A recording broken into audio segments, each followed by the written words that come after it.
Let's talk about what type of water damage is actually covered by your homeowner's insurance. Because a lot of people think there are some things that may not be covered. And the insurance company, when you call in your claim, may tell you it's not covered before they even take your claim. Don't ever fall for that crap. So if you're calling in a claim for anything and they say, well, we're sorry, it's not covered, you say, I don't care. I want to file the claim. They have to investigate it. Don't let the customer service people tell you, the people taking your claim, it's not covered. So we're going to talk about all the different type of water damage claims that I see more often than not and what's covered from these type of claims.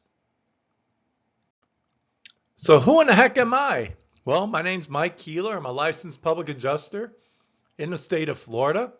Public adjusters, if you don't know, we represent people. We represent you, the homeowner, in a claim from the start, in the middle, or even if you've been denied.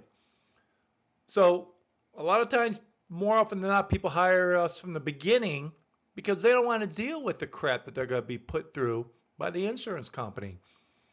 Also, during the middle of the claim, when people are like, whoa, this doesn't feel right. Like this company's giving me a hard time.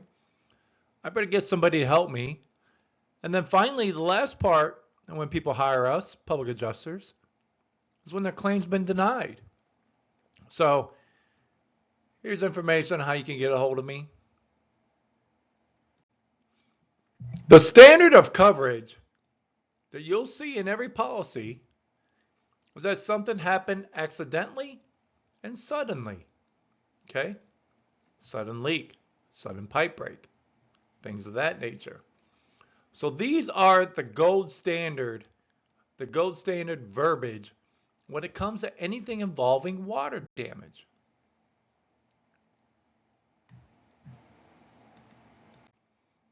So these are the most common type of claims that I typically see on an everyday basis with homeowners. The most frequent type of claims I get calls for. A lot of pipe breaks, copper, cast iron, PVC, it doesn't matter. A lot of pipe breaks, cracks in the pipe. AC leaks are somewhat common. These are very common too. So your appliance line where water runs, sometimes that causes an issue. Underneath this is also slab leaks. Same thing underneath pipe leak or pipe break. Okay, so your slab.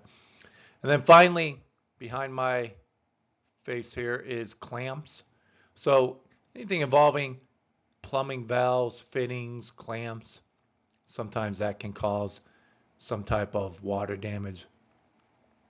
So all this can trigger a lot of different things that the insurance company is going to want to do. It's going to be the next slide.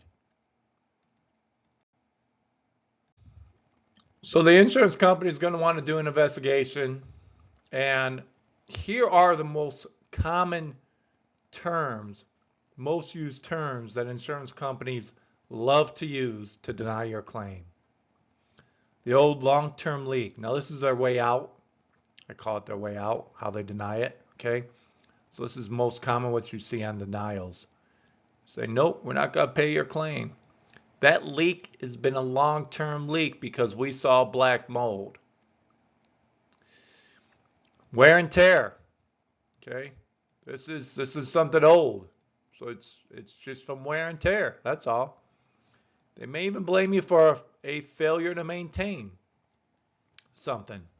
So interesting enough, I got a phone call today from somebody who lived down in California, and she had her AC that backed up one day because it was overworking.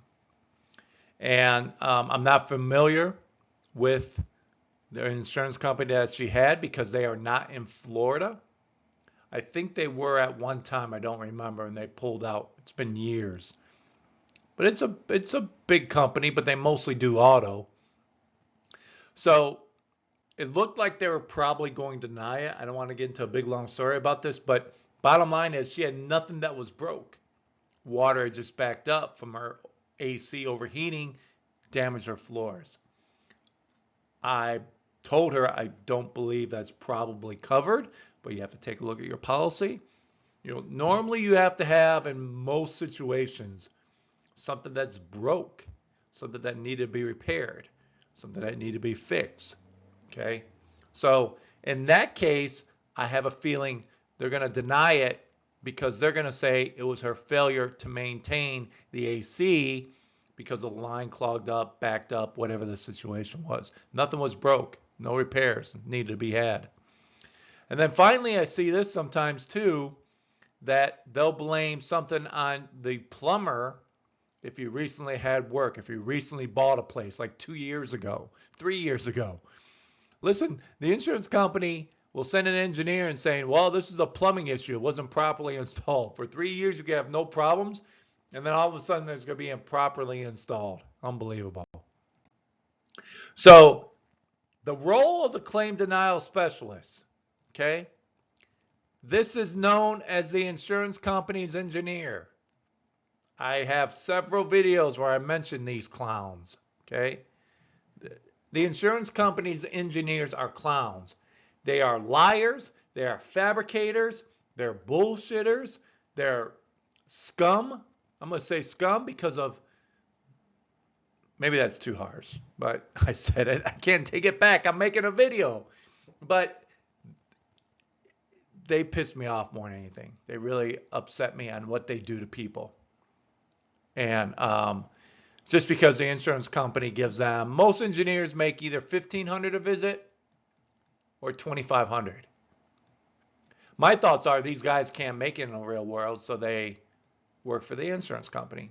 And the insurance company gives them tons of business. So they know how to write reports to make it. Let me tell you this one I just had the other day. It's hilarious. I know this is going off on a tangent, but this is a roof claim. An engineer, the roof is about 3,000 square feet.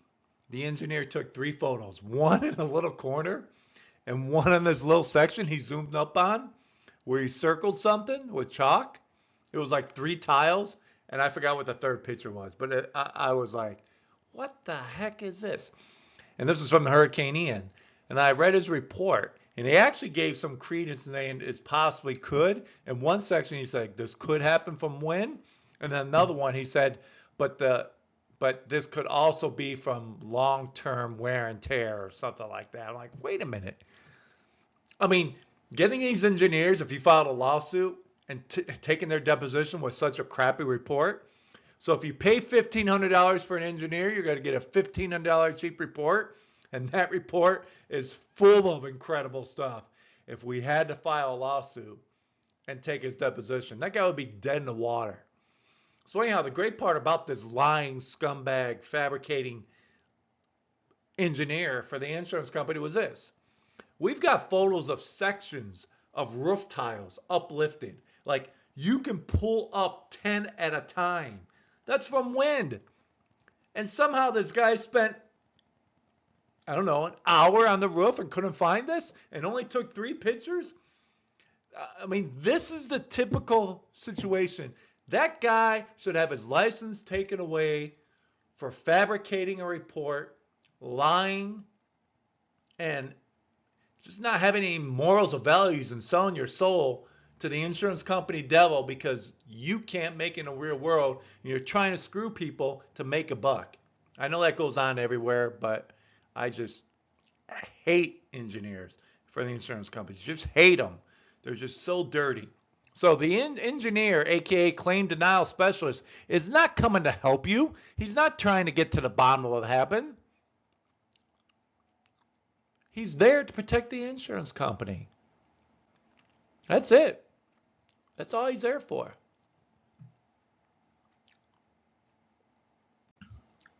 So again, my name is Mike Keeler, licensed public adjuster in Florida.